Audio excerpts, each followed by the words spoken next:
It makes me wanna creep. I got something for your mind, your body, and your soul. I got something for your mind, your body, and your soul.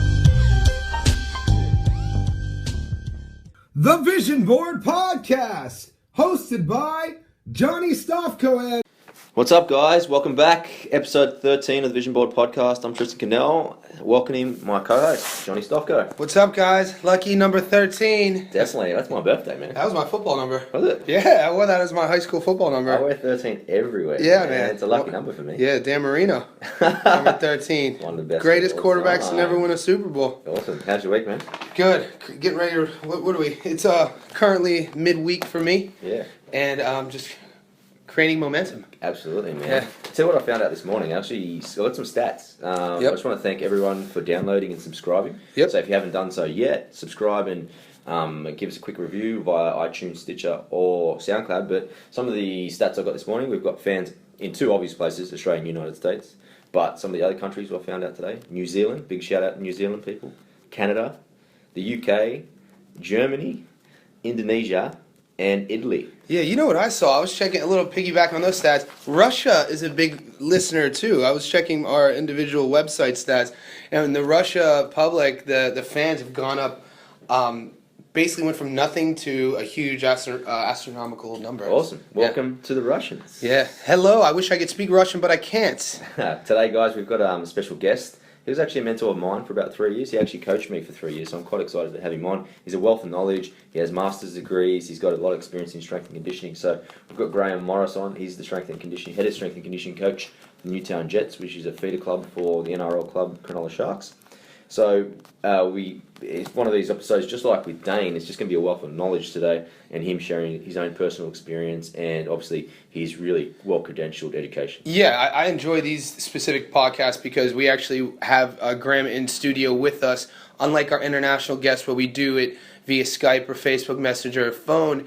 While we have the guests in the studio with us, it gives us an opportunity to feed off of their body language. You get to see the eye contact, and I feel like it's a better flow because you have that trust, and he is a wealth of knowledge, so just to give our guests and listeners an opportunity to learn some stuff today. Yeah, definitely. Just a shout out to our sponsors, Jack Rabbit Slim's Barbershop in Potts Point, and also the Organic Trainer. Yeah, check the Organic Trainer out at www.theorganictrainer.com. It's an exercise tea company. They have a few different products there. They have an awesome tea flask. It allows you to replace your water bottle with some natural and organic ingredients. When you're proceeding to the checkout, type in keyword The Vision Board to receive 10% off all of your purchases. Also, our second sponsor, Jack Rabbit Slim's Barbershop. If you're living in the Sydney, Australia area, King's Cross, Potts Point, make sure you set an appointment up there. Talk to Dre. He'll leave you feeling fresh, clean, focused, ready to rock and roll. Let's do this. Awesome. Well, without further ado, we've got Graeme Morris. Just introducing Graeme first. Like I said, he was my trainer for 3 years, so a lot of the stuff that I've learned, I would say pretty much comes from Graeme, and then I've kind of expanded onto that a little bit as well, but I always refer to Graeme whenever I need a bit of advice or anything like that. He's always a wealth of knowledge, like we both just speak, so it's awesome to have him on. But just give you a little bit of background on him. He's got a master's in sports science. He specialised in strength and conditioning. He's also got a bachelor's degree in human movement. He's a current strength and conditioning coach for the Newtown Jets. Without ever further ado, we've got Graeme Morris. Graeme, welcome to the show, man. Hey boys, thanks for having me. No worries. Hey, man, what's up, That's all. So we're actually live from Fitness First today. Yeah, the CBD. In the dungeon. Yeah. The actual dungeon. We've got a little room down here, so we're all bunkered down in here. But Graeme, thanks for coming on, man. No problem, boys. Just to give a little bit of background on yourself, apart from maybe training an elite athlete like myself, can you just give the listeners just a little bit about yourself, bud? Well, first of all, I want to say it's been the pinnacle of my career so far, training you. But I thought so. Basically, I've been, into sports science ever since I was probably 15. I remember my mum bought me a book back in the days. And I've always been heavily involved in sport. Loved my Aussie rules, my basketball. Growing up, swum as well. Then went to university, did my my degree human movement, did an honours exercise physiology. Then I went back to my masters. While I was doing my masters, also interned at Western Force Academy. Did a bit of overseas travel, bit of PT over there. I've come back to Sydney, and essentially, I've been doing Newtown, which is basically New South Wales Cups, essentially reserve grade. We're a feeder club to the Cronulla Sharks, and this is currently my 3rd season. Awesome. Yeah. Being a country boy, you're from country WA, how did you first see that strength and conditioning was going to be kind of your career, man? I probably didn't. My dad's was a dairy farmer / beef farming. Currently, it's in that bushfire in WA. It's probably would have got burnt down. But I guess I did enjoy farming, but I always enjoyed the aspect of performance in sport. And I remember I was doing I was buying these videos when I was 15.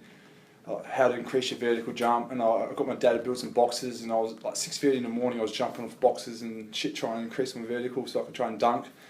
So I was ended up eventually representing WA in basketball. So I was always always wanted to dunk it, and I joined a gym membership when I was 15, and I guess the natural progression from school was I did a degree in sports science, and from there I kind of I guess knew what I wanted to do. But I kind of been along the way, probably taking the wrong, started doing PT, and I went travelling rather than probably progressing my career. Probably held me back a little bit, but hopefully now I'm back on track. Cool, Graeme. Yeah. So in regards to, you coach on a hands-on basis, high-level athletes in a team atmosphere. You're also responsible for people relying on you in terms of running your own fitness business out of Sydney in the CBD, so you're doing one-on-one sessions as well. From a personal perspective of mine, I really enjoy watching somebody evolve from a very beginning state. What is that like to deal with people that you're working with who really have, a lot of them, zero sport background, and you're really getting to build these people and mold them from the start?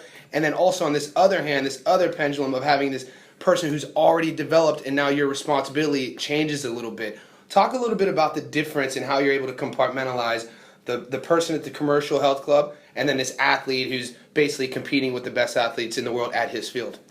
Well, in terms of just general PT, I think the whole thing you want to do is educate your client. I think that's if you want to get results with them, you've got to educate them from the start and explain to them what they should be doing, because you can do the best training in the world, but if people aren't doing those other things 23 hours outside of a day, they're not going to get anywhere. So, I mean, you look in the gym and you see the same people every day, and I see some fucking terrible programs, like guys coming in doing some stupid shit. Yeah. But they still get results. That's because they come every day. So I mean, in terms of that, I think just getting guys coming to the gym regularly, I guess eating clean foods most of the time, getting good. Most of the guys here are corporate, right? So they're stressed.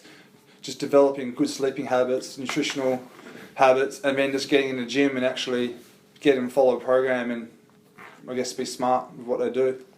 That's the main thing in terms of, I think, for results for like a one-on-one basis. Yeah. You touch on corporate guys. Obviously, you've got a lot of corporate clients, as do both of us. What's sort of the ground sort of standard sort of things that you kind of try to establish into their programs early on, or even in nutrition, that you can see like very early on results and things that they can make a habit sort of thing? Well, in terms of eating, a lot of these guys are just doing massive lunches every day. So if they're eating out, just listen, guys, get your protein, get your vegetables, base your meals around that. Drink water, try not to hit the piss too hard. And then in terms of training, or like sitting down 8, 9, 10 hours a day, to give them a basic mobility program, get them moving. And I'm very basic for my training. And that's even with athletes. I think people got to work on the basics. You come in here and you see people doing all sorts of stuff, standing on BOSU balls, trying to do that when they can't even squat properly. They can't do a split squat. They can't even do a push-up. They can't do a chin-up. So I'm very big on fundamentals, teaching guys the basics first and then progressing from there. Awesome. So I think the majority of people need to regress their training. And then, even then, like, I think the majority of people have but when you're training, you've got to have, what's your primary goal? And I see the main problem with most trainers is trainers are training people as mini-me's. We're not training for them towards their client's goals. So what is their client's goals? Work that out, then work out a plan that's got to suit those goals. So if you've got someone who comes in and they want some basic lean mass, lose a bit of weight, I don't think a body part split where you're just doing chest one day, back one day is going to be optimal. Even though, that if you want to put on mass, and that's worked for you in the past. Yeah. I have a question. I've always wondered about this. you having a background in movement, you coaching rugby players, very power sport. My question is, people are always looking for like this specific platform or this specific program that is going to work for everybody. So what's your opinion on when guys come out? I don't want to name drop anyone, but fit movement specialists, speed coaches, etc., and they say, an American football player. If you take an American football player, an American baseball player, a rugby player, a boxer, a mixed martial artist, a soccer player, and they give them the same routine to do, expecting same results but different movements of the sport, do you feel that there is a specific one program for all those athletes, or do you think you have to treat each athlete differently because the sport is different?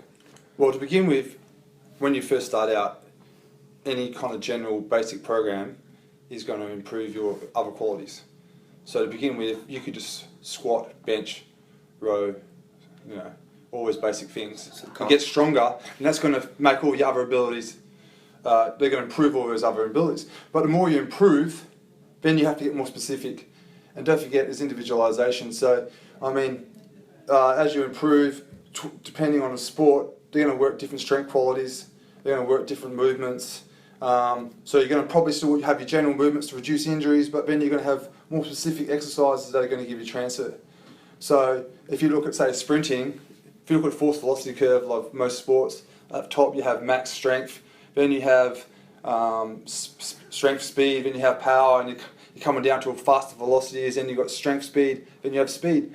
So at the top you might have a grappling sport, which is going to be more explosive strength, more, your grappling, the movements are going to be slower, and on the extreme end, or let's say powerlifting at the top, where it's a high force, a very slow movement, and on the other end you have a sprinter who are hitting 12 meters per second. When their foot hitting the ground, they're doing it like, so Usain Bolt, 0.1, I think it's 0.1 second, 0.1 second, yeah. That's how much time they've got to apply force into the ground before they explode at top speed. So it's completely different things. So at the start, maybe a general program will improve those other qualities, but obviously when you're looking at the different movement and velocities of sport, that's when you've got to start, funneling and choosing more specific exercise and movement velocities. So, if you're doing, as we improve it, we know that whatever speed you're working at in that exercise, that's going to transfer over to that kind of speed in the sport. Okay. If that makes sense. Yeah.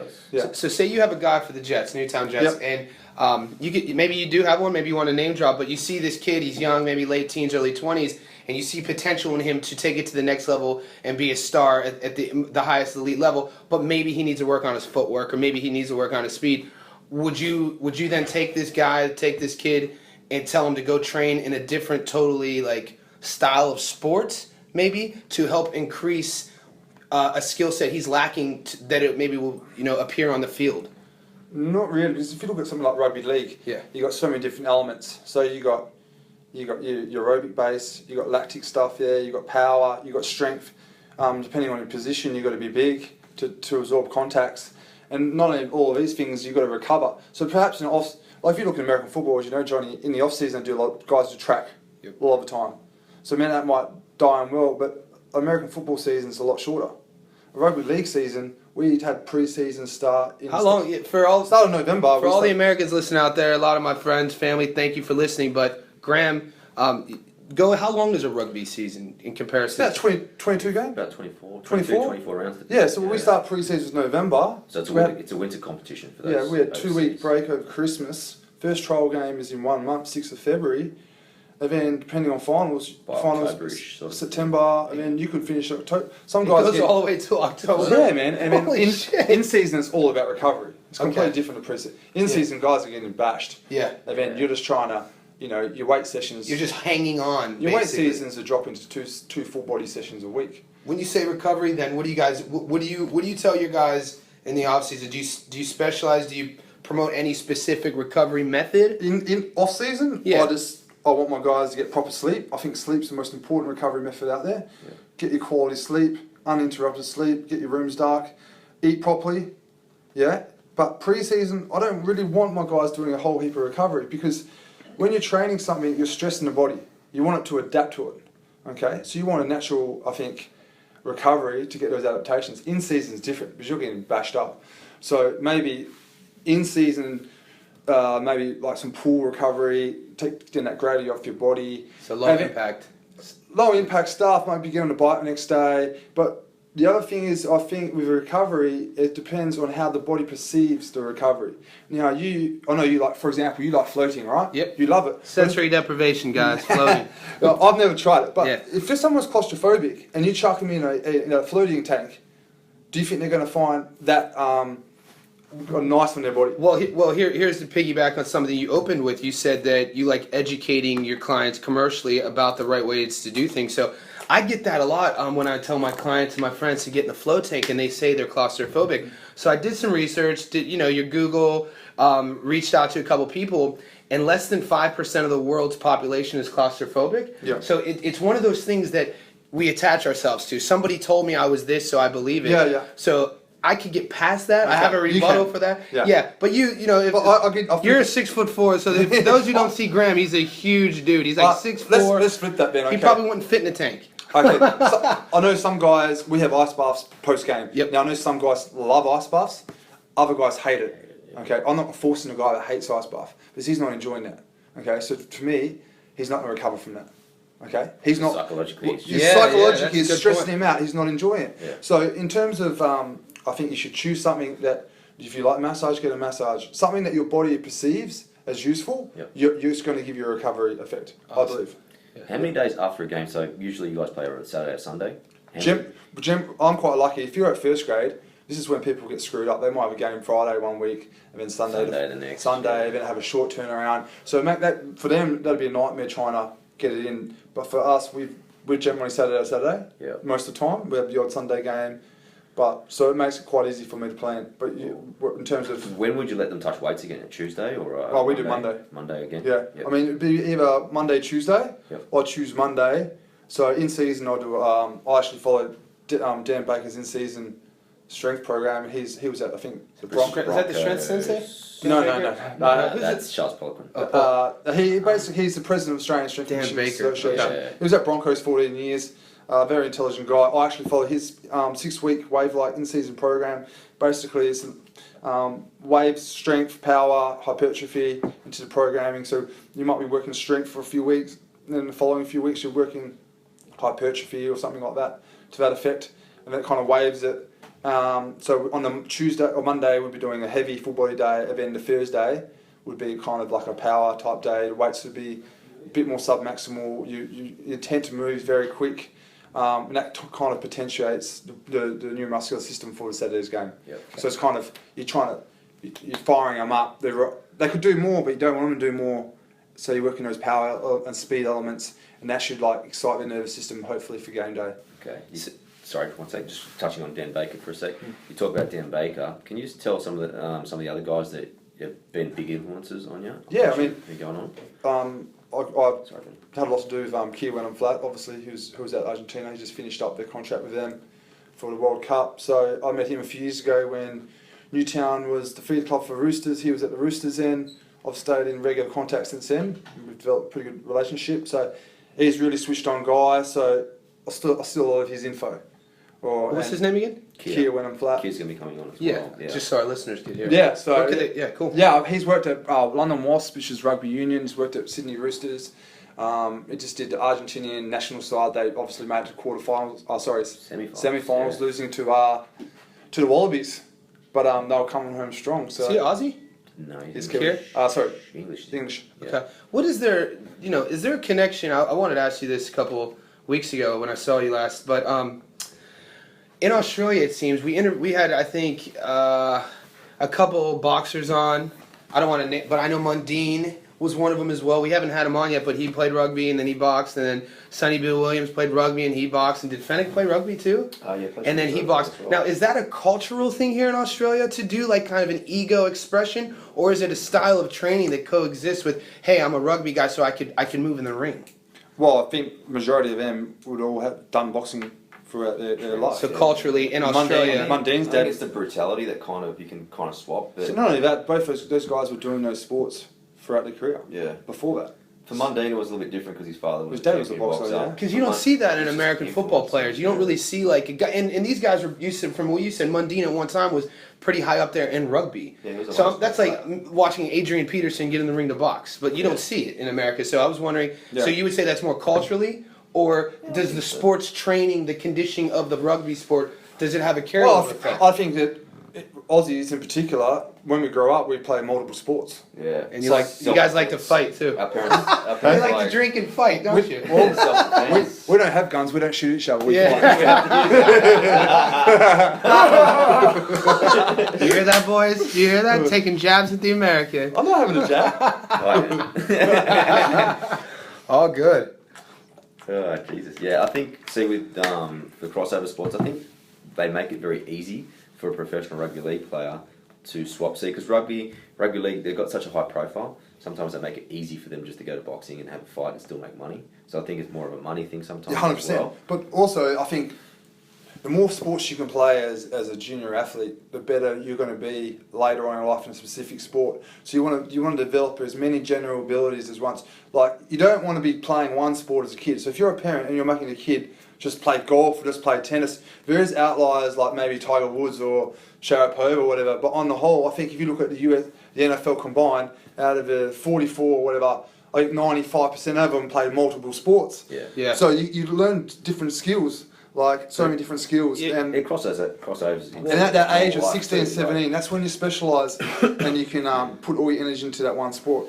Yeah, well, that's a great point. I mean, where I come from, it's a cultural thing. Well- Everyone was looked at playing. You know, I grew up playing American football. That would end. We played Baseball's a big baseball, one. and then we played How basketball. many kids are doing their elbows because they just play one sport? And they just that- throw and That and technique too. So with the elbow injuries, the thing about I'm not an elbow expert, but I played baseball at a high level and played for a long time.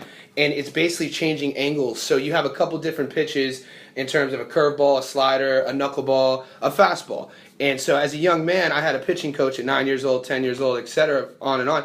And my dad gave the coach specific instructions not to allow me to throw a curveball until I was a certain age because of that tendon in the elbow. And then you have this injury. you're playing multiple sports as well, yeah? Yeah, baseball, football, and basketball. Yeah. But you get to a certain age. I'll use LeBron James for instance. He went to high school near me, Akron, St. Vincent, St. Mary, and he was all state at football. Yeah. He was a That's what I'm 14-year-old. saying. He was a 14-year-old all state Yeah. in the birthplace of high school football, Northeast Ohio, dominating. But then you have to weigh your options. Then you have to look at your checkbook and see where your future will best suit, and then you choose. And if you look at these top athletes, the very top guys, they're genetically the best as well. Yeah, genetics are huge, You know, man. like Genetics those are huge. guys could play many different Could you sports. imagine LeBron in the cage? Could you imagine LeBron in the octagon? Yeah. Dude, Well, look at John Jones, his brothers both play NFL. and Mason And he's a fighter. And Jones says both of his older brothers would beat him up. Yeah. He's not even the baddest dude in his family. This dude's the baddest dude on the planet. Ronnie's fast too. I remember I went to a game Oh, yeah. in Miami 3 years ago. Oh, yeah. And he went court to LeBron. Yeah, Oh, LeBron. he's a freak. Like, he went from one court to one side of the court to the other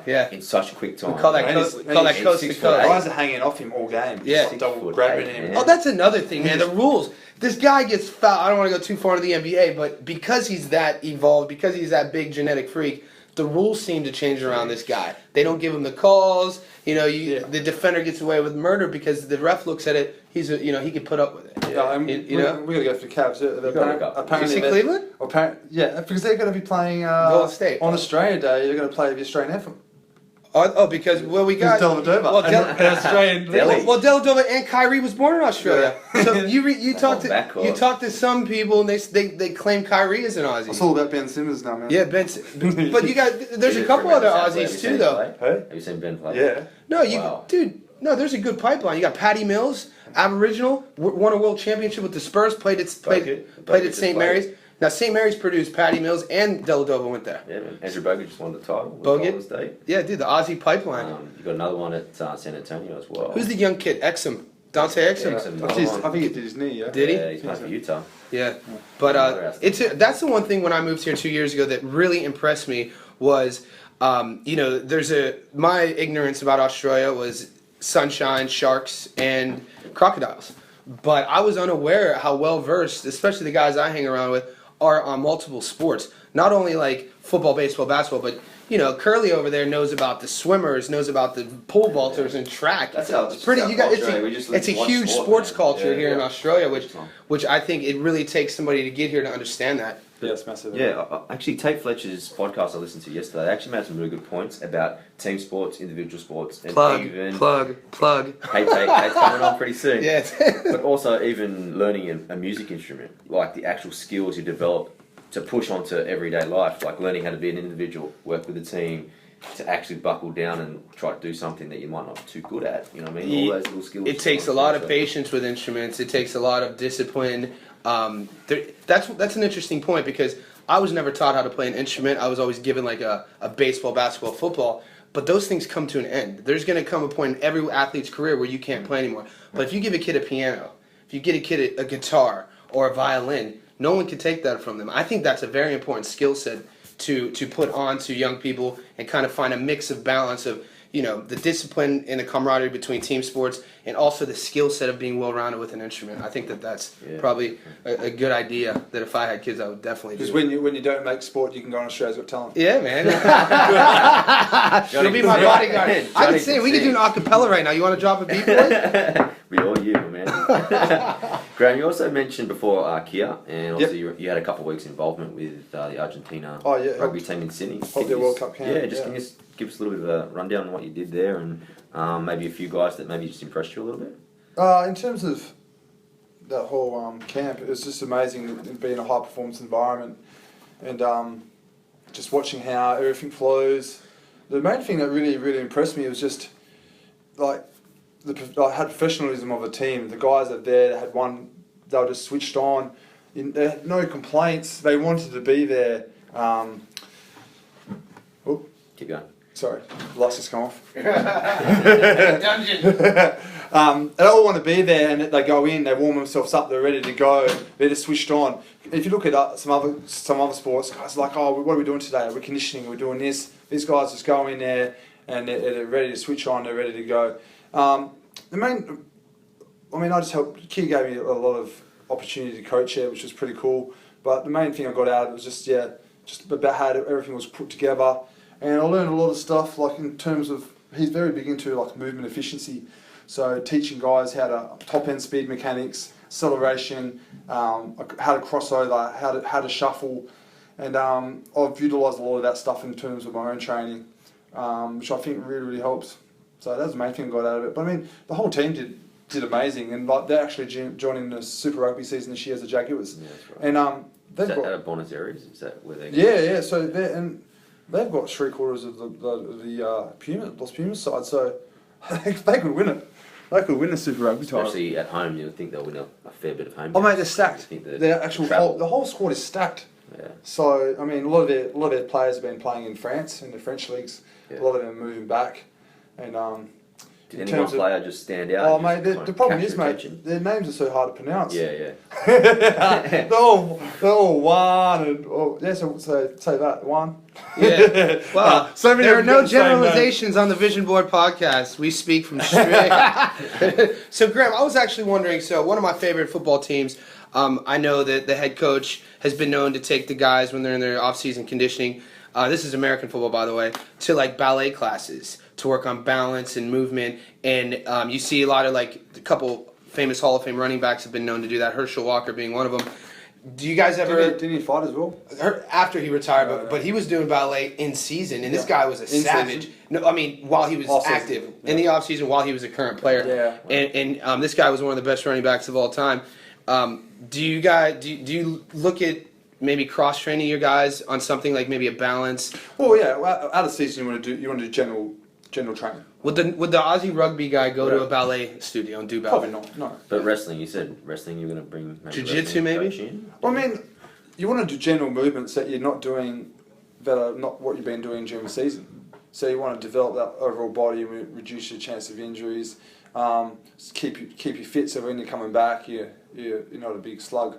So would I begin to do ballet? No. Yeah, I'd rather them do MMA or something like that. As long as I don't get injured. Yeah. That's a psychological thing, kind of. Yeah, just more likely to do it. But you got to remember, in rugby league, if you say you finish in September or October, you're back in November. So guys, they're going to have 2 weeks rest or whatever. Then they're just going to hit the gym. They're probably going to have to swim. They're going to run. They're back at training. It's not like American football. But would I be given a long off season for American football? Oh no, I probably wouldn't be doing ballet personally. Yeah. I'll be looking at. I guess it doesn't have to be ballet. I guess I'm Yeah. using that as an example. Yeah. Maybe take a rugby guy like you said to learn judo. Yeah, With, what like I'll be, tosses well, and the main throws. thing I'll be doing is looking at the individual and saying, okay, what is my strengths, what are my weaknesses? Okay, this is my weaknesses. Last year I got soft tissue injuries. It's because I'm not mobile here. Okay, I'm going to work in mobility. I'm off season. This is what we're going to target. Perhaps we're going to do yoga. Perhaps we're going to strengthen these certain bits. Other guys, they might have a terrible aerobic capacity. So maybe they should be jumping on a bike, having some swims, doing some boxing and building up the heart so that they don't gas out. They're prepared for, the pre-season. So I think you have to look at an individual basis and then work out what you actually need. Are there so my rugby knowledge is pretty limited. Are there, like in American football, you have certain positions that they call skill positions. Yeah. Quarterback, running back, receivers, defensive backs. Do they have that? And like you said, that's when you would take a guy in a skill position. Everyone needs to be able to do things, but Yeah. your halves. They kind of do take a straight line. So, for example, What does Cherry Evans play? He plays halfback. That dude's a beast. So he'll defend free from. He's fast. I like his Yeah. style of play, man. I think that he would be a good, probably little receiver in the NFL. Rugby's changed a lot in terms of, now we've got an edge. So a second row before back in the day, you could run in the middle, you could run on one side, you could run on the other side. Yep. Now he's stuck to one side. So you've got right second row, you've got a left second row, you've got a right centre, a left centre. Only the two halves are pretty much going to float between the whole field. Okay. And your fullback. Everyone else will pretty much just run on a straight line for the entire time, pretty much for. Tristan 80% knows of the more time. about rugby league. I grew up playing Aussie rules, man. So You played Tristan Aussie knows more than me. You should actually see Graeme's old man. Graeme's old man has a wingspan that I've never seen before. He's my height, but yeah, he's probably got a wingspan, another hand on me. Did he play Aussie rules? Yeah, he played a bit of Aussie rules. It's pretty decent actually. Yeah, so we have a couple, like Ohio State, our kicker, his name's Cameron. He's been in Columbus for a couple of years, but he was an Aussie rules guy, and they're interviewing him, and he's a punter in Columbus. Yeah, punter's big here because. But punter in American football, you don't hit. And they're interviewing this kid, and there's been videos of him kicking the ball and then the receiver breaking through and him laying guys out. Yeah. And they're like, what is this about? Yeah, You're so starting to see more Aussies in American football playing a position that used to be looked at as kind of a soft position. No, well, that's because we start kicking a footy when we were 3, 4, 5. And they're also hitting. So if I was an NFL recruit, a scout, I'd be coming down under looking for these guys. There's two positions they actually do, like Jared Hayne, kick returner, because he's a fullback. That's just a natural thing for him to return the ball. Yeah, but the kid fumbled a lot. I mean, AFL. that's a little. I'd rather. That's a little more dangerous. He's pretty good for his Yeah, he's fumbled about as much as Ellington. Yeah. Name drop. That's all good, but catch you later. What's up, Hayne Plain, Hayne Train? Yeah, that coach is gone, so Yeah, so, Tom so Slug. good, Get man. another chance. Yeah, man. Guys, just a bit of a round table discussion. Obviously, Graeme, you talked about some standard things that you put in programs like deadlifts, benches, and and squats. In terms of what? In terms For of like athletes things or that you, for- for both, for general, Yeah. that you both like there. What I want to talk about now is, even between the three of us, just exercises that we don't like and we kind of avoid programming into some people's life. Like, for example, for myself, I don't like upright rows. Yeah, well, I mean, with upright row, it depends on your AC joint. So your chromium process, it depends on. There's type 1, type 2, type 3. Certain types, I can't remember what it was, have a bigger hook. So I feel it in my elbows and brachioradialis when I do the upright row. So I some don't do people, either. some people upright rows that irritate them. Some people it's sweet. So I think it depends. I don't really like anything that stands on a Bosu ball personally, because the research out there shows that any standing on any unstable balance training doesn't transfer to like a stable surface. Yep. It only transfers to an unstable surface. So if you're standing on something trying to get gains to be more balanced on the ground, I think there's enough research out there to prove you that doesn't work. I like the idea of, if you're not, in terms of training, if you can't do something in your normal life, if it's not going to adapt in the functionality of your body while you're like outside of the gym, a la standing one-legged on a Bosu ball while doing a shoulder press, when are you going to do that in your real normal life? Don't do it. Because isn't that the point of training? Setting yourself up for success? People don't know how to squat, but they sit down on a chair and they go to the toilet every day. That's right, and they pick things up. You know I what I mean, mean? they say, I don't know how this stat is accurate, but they say as you get older, most injuries happen while you're doing everyday things, getting out of cars, picking things up, reaching for things, which is what? A military press, a squat, Yeah, a deadlift, If people lose that movement capacity, functional so- training, basically. Yeah. Graeme, what about Or overhead presses? compound. Yeah. Overhead pressing, are you a big fan or not? If the person has enough range for their shoulders and for their thoracic spine, yeah, I'm a massive fan. But the problem is, so a lot of people are so, I guess, kyphotic and don't have that range. So if you're standing there and you're driving your hands above your head, and you can't reach that top position without pushing back on your facet joints and your lumbar spine, or to get that range, you've got to lean back for your lower back. Then I'd be working on mobility of your lats, your thoracic spine, and I'd probably switch that exercise for, say, a standing, we put it in a landmine, standing like landmine press. Yeah. That being said, I think you can do behind the neck press. I think you can do that. If you have range in your shoulders, that's sweet. Just most people that we get in this gym don't have that range. And then you've got like rugby guys, a lot of guys have got shoulder recos and that, they might not have that range through there. So I think that's an individual, it's like any exercise. Some guys can't deadlift from the floor because they don't have the hamstring mobility. Yep. So it doesn't make sense to have them like flexing through the lower back to get that range. You put them up higher and they do rack pulls. Yep. Some guys can't do ass-to-grass squats because they don't have the ankle mobility, they don't have the core stability. So you don't squat ass-to-grass because you just lead into injuries. Yep. It's the same as Olympic lifting. Everyone does Olympic lifting, but if you can't front squat for your clean, or you can't do an overhead squat for your snatch, or you can't even get in those positions, what are you attempting to do them for? So if you can't get in the actual required positions, you're going to have to maybe regress, choosing another position, working those mobility, stability of the joints so that you can get in those positions. Or maybe you're just doing them wrong and you need to be taught how to do them properly. Yeah. So when you say, you started the conversation, Tristan, with things that you don't like, see, that's kind of a double-edged sword, because when I hear things that I don't like, I'm thinking of Customato when he's telling a 15-year-old Mike Tyson, hey Mike, if you could learn to love the things that you hate about training, you'll be a champ. So are you saying the question is things that you don't like because they're not efficient? Do you know what I mean? Okay. I think that should have been a better word, dangerous, because there's things I don't like. I don't like but I still do them because it increases my that's where I need on the flip side of I need some clarification I see people on that just do lumbar flex for their lumbar spine so much with their burpees, and they're doing 50 reps of it. And I'm just like, man, your lower back must hate you. Not only that, you're 30 kilos overweight and you're doing that.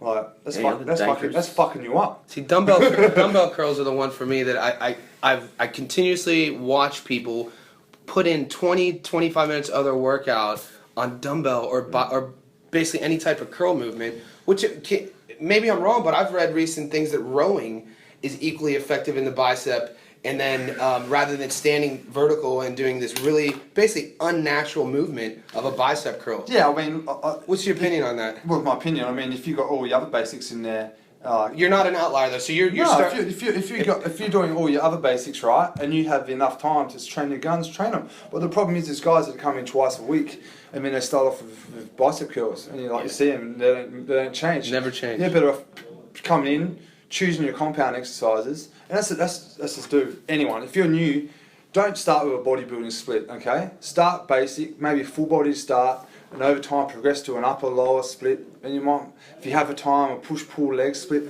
Then you can start, if your goal is bodybuilding, you can start doing muscle part splits. But if you're going chest one day, back one day, and you're coming in and doing a half effort, you're only hitting your muscle once a week with shitty intensity, and then you've got to wait another week before you do it again. But if you're squatting twice a week, or if you're pressing twice a week, or you're going to learn that exercise better for a start. And then you're going to hit the muscle more often, and then later on down the track you might want to intensify those methods. All right, I have a couple questions from a couple of my clients for you. Actually, they heard that you were going to come on, and they both have the similar issue. And one's Katrina and one's Renee, and they both have a L4, L5. Yep. Basically, heard it the same way in a park. This drives me insane, listeners, by the way, because I coach boxing, and they heard it the same way in a park, doing a circuit, boxing and dropping the gloves and running from corner to corner. Which if you're training boxing, you don't put it in a circuit because of that injury. To Katrina and to Renee, who have that, could you give me two things to avoid in their training, and then two things that you would have them doing? Okay, so all the pain? So the sciatica will occur maybe once a month. Okay. Now, in terms of pain, it's a very, very complex issue. Back in the day, everyone just thinks, when they think of pain, they think of a biomechanical method. Now, I'm not a huge pain expert, but you've got to remember it's not just biomechanical, it's bio, psycho, social. I think that's what it is. So there's guys out there, right, who have a massive disc bulge. And they don't even fucking know. Then they go get a scan for their hip, and they're like, oh, guess what? You've got a bulged disc. And they're like, am I? Yeah. And then all of a sudden they come out, I've got a painful back. They didn't even know. You get some guys that have a small bulge, and they're in heaps of pain. So disc bulges, most lay down the track, everyone's going to have a disc bulge. Majority of people. You probably have a disc bulge, you don't even know it. Okay? Yeah. So it's just, most people have disc bulges. They just don't know it. It's going to happen eventually. Okay? So it's not a major issue. If it's touching on a nerve and you're getting those neural problems, what you want to do in terms of what you can do for training is get mobility around your hips, choose movements that are not necessarily going to aggravate it. Get strong. Any specific movements that you would say? Well, if you look at, say, like Stuart McGill, who everyone thinks is like the back pain, the back expert, he chooses things like the big three. He does the McGill crunch. He does the bird dog. He does, what else does he do? The yoga is the bird dog. The yoga. That's when you're on all fours and you're doing opposite arm to leg. Okay. And then from there, I think just general movement patterns, like just like anything normal, I choose. Like, as long as you're not getting high amounts of axial loading. So forward loading as well, right? The main thing is you're not going to deadlift, will you? Well, it depends. With the Olympic bar. Depends. Does it cause pain? So we should be focusing on communication with the client then. Yeah. In this issue. At first, if they're coming back from injury, maybe instead of back squatting, I'd start with a goblet squat.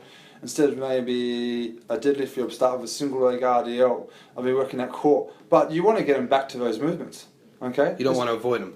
No, because then you get that whole fear avoidance model. Like I've had back surgery, right? And my surgeon said you can't do this and this and this. And then, so when I was so scared to get in certain movements, and then as you know, like 6 months ago I decided to start doing Muay Thai, even though all the surgeons and the sports doctors no, you can't do this. So I was scared to do it for a start. Once I did it and I actually worked out, hey, this is not making me worse, 50% of my back pain's gone away. Yeah, you train with a killer every Thursday. Yeah, I get Luke Britton. Nice little bruise on my head. Yeah, your physio. Does he do your physio too? So in terms of the back, do stuff that doesn't cause pain. Don't be stupid. Learn how to do your movements properly. Split squat, goblet squat, your planks and all that. Get mobilities for your hip. And then also, guess what? It's going to get better. You're not going to die. A lot of people have this injury. Yeah, cool. It's very common, right? Yeah. Yeah. And a lot of the time, people, how much pain there is depends on their stress. Their stress in their life as well. Yeah, that's awesome. Now, also, obviously, we have a lot of fighters on this podcast. Yep. And we're all fight fans. Yep. Who's your favourite fighter, man? Anderson Silva. Bang. And what fighter do you want to see? That's what Rogan says, man. This is Silva. the greatest of all What fight do you time. want to see in 2016? 2016. What fight do I want to see? What fight do you want to see, man? Ooh. I don't know. I haven't even fought. You guys go. Let me come back. You versus Trent Medley? Hey? No. Nah, me and That's Trent an are easy cool. fight for you. Yeah, me and Trent are cool. I don't want to. I don't know. Bashing a I'm kid. Actually, another interesting discussion we had the other day. Obviously, you brought up GSP maybe coming back. And Yeah. He was looking jacked the other day. Yeah, he was. I think. Well, that was his trainer. Who's he going to fight? Connor at 155. I don't know if he. That's Don't think crazy. he get to 155. Well, that's his. But I think he's a bad matchup for Connor. Horrible match. I think Dos Anjos is a bad matchup. So do I. You just hold him down and wreck him. Yeah, but Dos Anjos' ground and pound is nasty. Yeah. Yeah, and he's all over you. That's style. And the other thing is like, as good as McGregor is, he's been clipped a few times. So clipped when he knocked him out too. Yeah, I would have clipped him. Yeah. So it's not like Silver back in the day where he just never got hit. Yeah. He was just avoiding everyone. He had him in the fucking matrix. Yeah, that's right, Like, man. He's actually getting clipped. Against Belfort, do you remember when it was like, and then he's countering. Forrest. He knocks him out on the counter. Forrest Griffin. Yeah, that was nasty too. That's all. On 1 foot. He's like on his back, misses three, and then counter it. How tall is GSP? 5'11". So That's what it says. 5'8". Connor's 5'8", 5'9". But man, like, he's going to have a lot Here's of my prediction. ringmasters well. Here's my prediction. This is actually for the strawweight division. I predict that now Joanna looks unbeatable. She's the champ right now. But this is my prediction. I think Rose could beat her. I think Rose Namajunas, who just destroyed Paige. I think she'd be a good match. I want to see that fight. I think destroyed. To be Yeah. honest, I haven't been following the women's fighting so much. Okay, yeah, you know, I got there's so much fighting on, dude. I got to pick out what I go watch. Yeah. You know, it takes up your whole day. Yeah, you gotta. But you I think have that to be a fan. Velasquez Verdum fight's gonna be. That's 17th. We got a couple. Yeah, you know, I think Verdum is Curson guy. Yeah. And what's the Boxalians? Don't they have a guy fighting that too?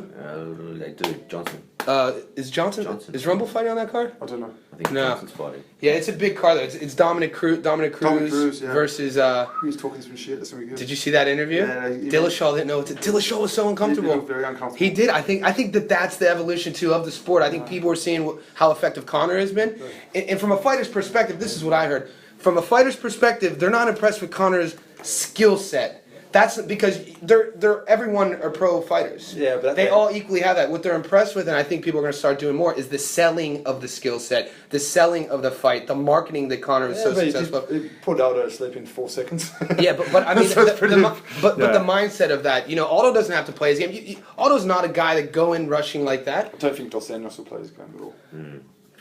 What about fighters stepping up in weight class? Yeah. If you were like coaching a fighter trying to put on some weight, how would you effectively do that, man? Would you just do it just through strength and putting on weight naturally through that sort of? Well, I guess you have to, unless they're naturally that big already, right? So you're saying putting on weight? Because Yeah, usually it's the other way around in the fight. I mean, just say for example, Conor, he has to fight at 155. Well, What he's would he gonna- walk at 170? He walks about 178. He's going to have to do some functional strength training. When I Yeah. say functional strength, I mean probably work that more 6 to 8 rep range. You know, it's not like a bodybuilder where you're trying to, hypertrophy those slow twitch fibers. You're just trying to get those fast twitch fibers a bit bigger. But at the end of the day, if you looked at him in that weigh-in, he looked pretty Sick. yeah. So I think he'll be a lot stronger in the upper weight division. But the problem is, you've got Dos Anjos, who I think walks around at 190. Yeah. Wow. He's huge as well. Yeah. So it's interesting because they don't have IV drips now. So you know. Yeah, I was actually watching. There's a fighter out of Texas, James Vick, and on his Twitter he was tweeting about there's no more IVs in the sport, and he was basically agreeing with Rogan. Rogan brought up the idea of adding more weight classes, and then you would be able to create this champion versus champion fights at a catch weight. So say you have a guy at 170, Robbie Lawler, and then you have the champ Luke Rockhold at 185. That's 15 pounds. Catch weight. They meet. Yeah, they meet in between both belts going. Be pretty interesting to see. That's a fair sort of. Especially the 185 division is one of those really in between divisions. You got Wyman, Rockhold, huge guys, and they have to go down because the next weight class is 205, and then the jump from 205 to heavyweight's huge. That's massive. Miguel It's so Cotto was big. making people do that. So he won the belt at 160, but he was making people legally come in at 155 or under because he's just not 160. Yeah, we were. That's his walking weight. I like what John Wayne Parr said on our podcast. He said that the sport should make them fight at the weight that they weigh in walk. on the day. Yeah, yeah. Think about that. Well, that's what that ONE FC doing now, right? Yeah, you know who owns? You know who the president of that is? Rich Franklin. Yeah. So Yeah, they're, Ace. They're weighing them all the way up, yeah. Yeah. So yeah, that's pretty smart. It That's- is When smart. you think I the don't- brutality of the sport, it's actually probably a safer thing. I think. I don't think UFC do it. I think what's starting the UFC though, I think that to every business model, and you know more about this than I do, Tristan, being your business background, is that there's going to be a bell curve for every business model, and you're starting to see. What I'm saying is, I think the UFC should probably be aware of other fight organizations. You got Bellator, you got the ONE FC, you got UFC fighters who are leaving in their prime, like Phil Davis was a perennial belt contender leaving in his prime. I think that the production of what's going on, I think Dana's going to have to make some changes to evolve, especially with the contracts here. There's so much. We could talk about the whole UFC and the Do structure. a champions versus champions, or do you think the standard of the UFC is just too high for the other ones? You mean league versus league? Yeah, so a Bellator versus a UFC. I like- You can- Not good enough. Did you see who just signed to fight? I just saw this yesterday. I thought it was a joke. Hoist Gracie versus Ken Shamrock. Yeah.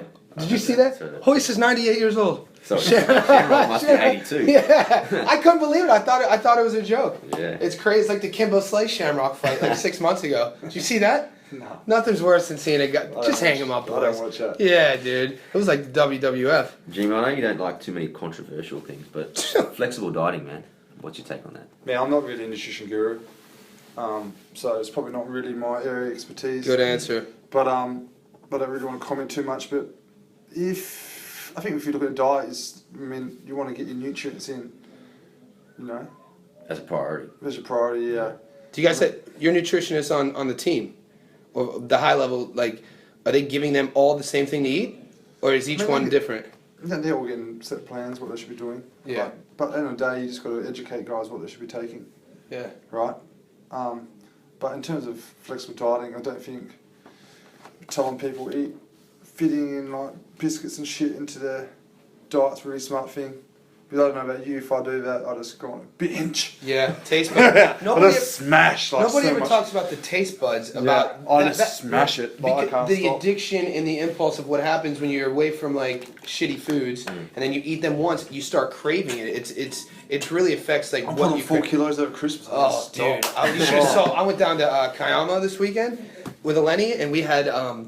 Dude, have you been down there? There's like a whole whole- pier of fish stands, and we ordered this fisherman's. Did you go to the blowhole? The whole, yeah, the blowhole. That's what it's called. Yeah, I know. I was there. I got a video, but a box of fried prawns, calamari chips, and it was just awful. That's the Aussie thing, but eat fish and chips on near the beach. Yeah, it was. I mean, it was delicious, but yeah, that you wear that type of stuff. Gmo, just a question, just a funny question we always ask our guests. Yeah. 5 people that Gmo would invite to a dinner party. Yep. Can't invite Heidi, you can't invite Paul, or any of your best friends. Wouldn't invite him anyway. And they don't have to be alive. Michael Jordan. MJ. Yeah, number 1. As if he's not. Any doesn't have to be sporting. Anything. Anything you want, man. Oh, you know, Ultimate Warrior, that wrestler. I reckon he'd be pretty mad. Ultimate Warrior wrestler. Yeah. Ultimate Warrior. Yeah, man, he was cool. That's awesome. He was a legend back in the day, man. He used to destroy. Yeah, I reckon Leonardo DiCaprio maybe. Is that because he brings girls, or? No, if I want to bring girls, I'll get that idiot on Instagram. Blazarian. Yeah. I'll train his legs up. as Yeah, well. he's a little guy. I'm joking, I'm just jealous. Sorry, Dan. Yeah. Sorry, Dan. I'm real jealous. Oh man, how is that? You got MJ, you got Ultimate Warrior, you said Dan. Blazarian. Oh, maybe just go President US Obama. Oh, wow. What else I got there? Oh, I've got to get some chicks in there, eh? Which chicks should we get in there? You only You got have one more, one. so you have to kick We'll someone off. No, we'll get one girl in there. Which supermodels out there right now? I'm trying to think. Let's put a supermodel in there. I can't even think of one. Let's say a supermodel. Okay, the supermodel. Yeah. Wow. I thought for sure there'd be like a Mike Tyson Heidi in there. Klum or someone. Tyson would be at my table. I don't care. Yeah, but it's probably pretty much bash you. Who knows? So, did you ever hear the Charlie Murphy story about Mike Tyson? No. He pulls up to Mike's house. There's like 5 limos, and no one's getting out the limos. And he's kind of like looking around. He's like, "What the hell? How come no one's getting out?" And the dude in the limo goes, "Look on the porch." And Mike's standing there on the porch with his lion, off the leash. A grown ass actual lion. a grown ass lion, and Charlie Murphy's telling the story. It's hilarious, and he's saying Tyson's wrestling with it and cuddling it. And it's a fucking grown ass full on lion, and I mean I'd have to invite that guy. Michael have a few Him and his lion. Yeah, Graeme. So for all of our listeners out there, could you give us some places that they could get a hold of you, social media sites where they could follow up on your training, all that good stuff? So I just on my Facebook page is Graeme Morris, strength and conditioning coach. Really basic. I might change that shit up soon. Instagram, I think I'm G Morris 83. We'll put them all in the show notes Yeah, anyway. just Yeah. chuck those down. Awesome. Graeme Morris, thank you for Gmo. stopping in, my man. No problem, boys. We'll have you again on soon, man. Yeah, Yeah, man. love Awesome. it. Good luck with the season underway. Season. And you guys are defending, right? Nah. How'd you guys do last year? Missed out fines by 1. Okay. But yeah, we're just warming up for this season. Cool, man. Yeah. Awesome. Awesome, man. All the best of luck for 2016. Thanks, boys.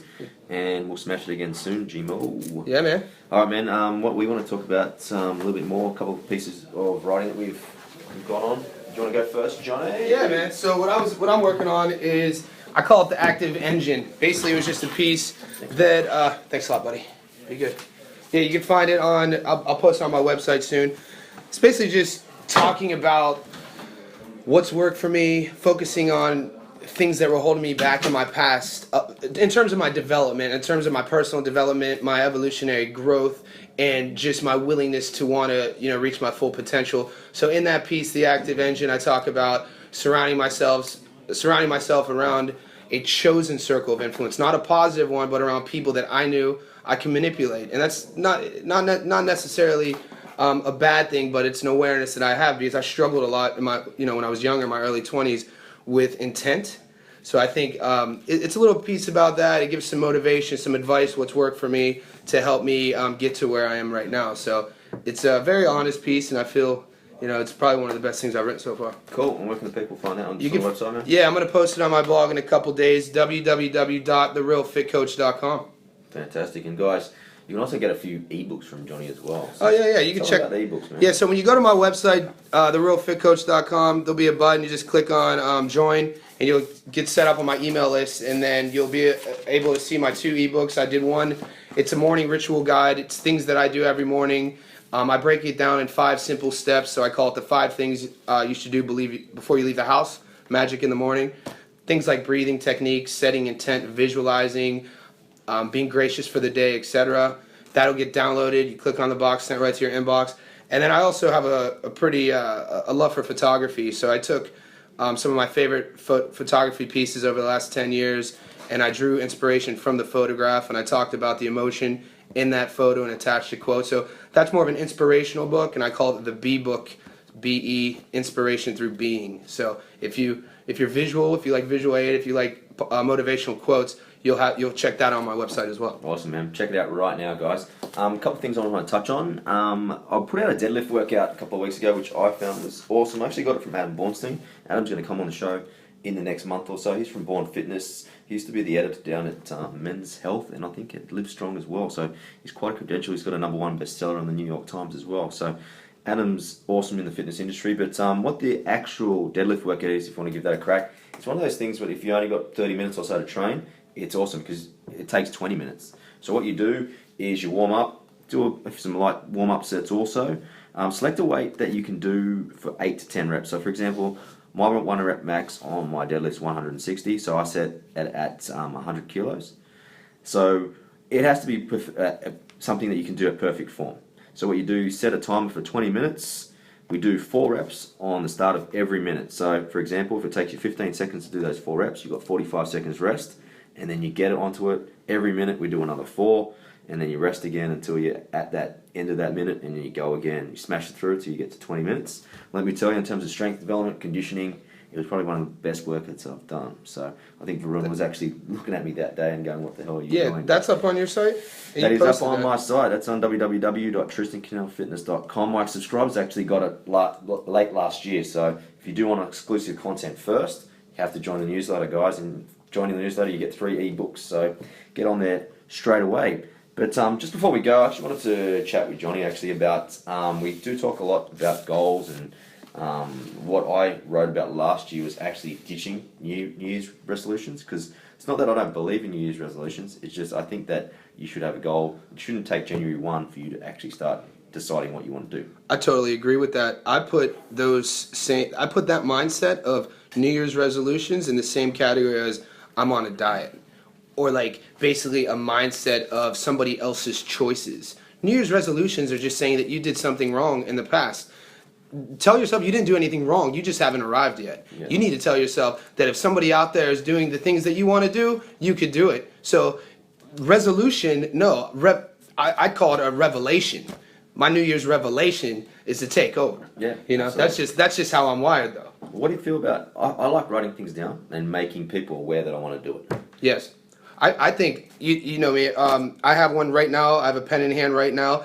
I write them down because I'm making myself aware that I want to do it, and then through my own self-belief, it will manifest in action, and then everyone will know. Cool. Well, I'll just spit out a couple that I want to achieve this year, and then Johnny, maybe you can add a couple, and then hopefully our fans can send us in a few of theirs. Goal setting 101. Exactly. So the first one I wanted to do was do a professional photo shoot in April. I saw what it done for you last year, and I think it's just both a confidence thing and also just, for me, I'm about 10.5% body fat. Realistically, to be in my best shape, I'm going to have to be about 8-9%, and that's going to take dedication. It's going to mean that, yes, I'll still go out, but I won't be partying to the sense that, you don't have to be going out. I don't do it anyway, but my diet's going to have to be pretty strict, and I'm going to have to get plenty of sleep. So, and training's going to have to be in there every day. So that's the first one I want to do. April, we're actually set for January. So you actually brought that forward because we wanted to do a few team shots. So that's going to come out in April.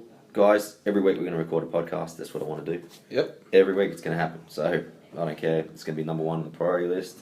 And we want to, build that audience up. So remember, keep subscribing, keep telling your friends, because we're just going to keep bringing on.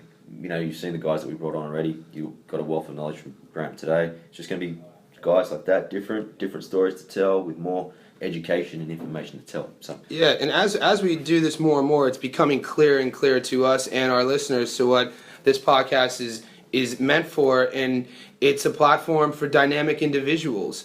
Dynamic being the key word here. It's a platform for people to come on and talk about things that have inspired them, things that motivate them, and things that have worked for them, that have helped lead them to be dynamic in whatever field they are, whether they're fighters, entrepreneurs, mothers, writers, authors, whatever it may be. absolutely, and I think that comes back down to personal development, and I'm a big believer in something daily. So whether it's you read an article, whether you listen to a podcast, you're studying something, a conversation you have, training, anything, you've just got to be. For example, Johnny and Tristan today. Tomorrow we need to know something new. Oh yeah, I was at the bookstore this weekend in Bondi, and as I had this realization as I'm looking for this specific author, I was like, man, how cool would it be if I were able to just press a button and get all of this information in my head? That I want to learn everything. So I ended up buying Graham Hancock's The War God, and Graham Hancock's a big inspiration of mine. I talked about him when we first started the show a couple podcasts ago, about author, writer, anthropologist, visionary. So yeah, I'm all about that as well. Sweet. I also want to write for some significant publication. Actually, Personal Training Development Center is going to publish one of my articles already, John Goodman from episode 7. So thank you for doing that. I actually didn't think that was going to happen until maybe mid 2016. So Yeah. that was a goal I ticked off real quick. So it's good. Giving back to the less fortunate, I think is something that should be on everyone's list. We've got Project Move. We'll be bringing out another event pretty soon, but the last event, Hills for Hope, still, we just want to keep that alive pretty much for 12 months. So if you do have shoes that you want to donate, get in touch and we can collect them from you and give it to the shelters that we've partnered with. Yeah, so I'm kind of, the goals, the things that are in my right in front of me are basically doing a couple different workshops. When I say workshops, I mean learning, like, I'm going to take a dance course. I grew up dancing. I'm going to do a salsa. Just signed up to do the salsa 10 session course. So that falls in the category for me of learning a new language. A language doesn't have to be Spanish, Italian, English, or German. A language, in my opinion, is anything any way of expression. So learning how to do poetry. I did a poetry workshop 2 months ago with Luca Leeson, and so I'm really about that. New skills. Yeah, invisible tool belts. Yeah, so I talk about that, adding just new skills to where we could, we make ourselves more dynamic, and then therefore I can help my clients who see me, them be more dynamic as well, because then we could share knowledge. Yeah, stepping out of your comfort zone, I think, is a big thing. It's huge. Yeah. So yeah, I did that judo with the Vitsa last week, which was fantastic. I had no idea what to expect, but it was just something different. Yeah, speaking of Vitsa, he leaves the 16th for Tunisia. He was on episode 3. 3. Yeah, and he's on his quest for Rio Olympics. He's a judoka, and that's another thing. So you do that workshop. It's basically challenging ourselves to do anything that we've never done before. I think that's really important. How many people go through their daily life doing the same thing over and over? Life becomes monotonous. Life becomes boring. You end up waking up, and then you're at a certain age, and that's. I talked about that in the Active Engine. A fear of mine was always being bored. Yeah. Like, and when I meet people and they're bored, I just don't understand how you could be bored. And I correlate that strictly without having a purpose or intent. Because if you're tuned into that passion, that fire, that whisper that's telling you, hey, you're meant to do this, do this, do this, do this, there's no way you could ever be bored, because you're always working on mastering that, becoming a master. Whatever it is you want to do, you can do it. So I think that's really important. And the last goal I had on was I want to visit USA and Mexico, because I think it's important to have a long-term goal and something to reward yourself. But to get there, those stepping stones, so those other 5, I've got to do those first, but having that on paper kind of will help me just manifest it a little bit. Oh yeah, ask the universe for it. Yeah. Put it on paper. You have to see it. Yeah, I have travel destinations that you want to go to this year? Off the top of my head, to be honest with you, I want to go see my family. So, America, Ohio, Northeast Ohio, Youngstown. Reconnect with them. Haven't seen them since July, and then do a international podcast on site. We were flirting with the idea of hitting up a camp in New Mexico. Maybe hitting up a camp in Florida. I wouldn't be against. I like Mexico. I like Cabo. I want to do a trip though with intent, with meaningful purpose, not to go and just relax. I feel you have to learn to you have to earn relaxation. You don't just. For me, I'm not wired that I'm going to pick a date and go on holiday because I deserve it. Hell no. So I'm going to put the effort forth and work, and then you know, it feels a little better for me. Yeah, So I think you've got to put one on paper, but you've got to work towards it. yeah, That's a big thing. meaningful steps too. Yeah, you can't just say, "Oh, I'm going to go because I deserve it." Well, why do you deserve it? Yeah. And you know, all these other things I want to do first. Yeah, If they're not done, then I'm not going. Yeah. So, absolutely. Well, guys, just remember to subscribe and leave us a nice review on iTunes, please. Yeah, we appreciate it. We saw recently, I have to give a shout out to some of the names I saw subscribed: Marcus, Kim, Jason. Just appreciate the love my on the boys, 5-star rating. Yeah, Grant and Rodney, they both did it, and really appreciate your support, guys. So we know you guys have been listening. You've been, as always, if you want any questions answered, please send that to our new email address, info@thevisionboardpodcast.com. Also check out the new website, www.thevisionboardpodcast.com. Also, catch us on Twitter now. Twitter tag Vision Board Pod. They wouldn't let us put the Vision Board Podcast. It was too long. So catch us Vision Board Pod on Twitter. I'm on Instagram at _FitCoach. Tristan is Tristan Cannell Fitness, just all as one word. So hit us up. We always integrate. We always talk to people on social media. So if you send us a message, we're going to send it back. It's not coming from a robot. It's not going to come from our assistant. It is going to come from us. Yeah, promotion, positivity, and keeping it in the circle of everyone coming up together. That's really important. Awesome, man. Well, Johnny, you have a great week. Actually, I'm very, very silly. What about our sponsors, man? Yeah, we got a couple sponsors for this episode. The first one is The Organic Trainer, www.theorganictrainer.com. It's a great exercise tee. I was under the weather last weekend. They have a recovery tee, which is chamomile flavored, has some healing properties. Excellent tea, all natural ingredients, based out of Sydney, Australia. When you're proceeding to the checkout, type in keyword The Vision Board, receive 10% off of all of your purchases. Our second sponsor is Jack Rabbit Slim's Barbershop. If you're in the Sydney, Australia area, King's Cross, Potts Point, be sure to check them out. Set an appointment up with Dre. He'll get you clean, he'll get you focused, looking pretty. Looking fly. Looking pretty. All right, man. Johnny, you have a great week. You too, man. Let's do it. It was fun. Awesome. We've got some really exciting guests coming on. I don't want to spoil it too much, so you better subscribe to keep Subscribe! on. You have a good week, guys. Peace! It makes me wanna creep. I got something for your mind, your body, and your soul. I got something for your mind, your body, and your soul. The Vision Board Podcast, hosted by Johnny Stofko and Tristan Cannell.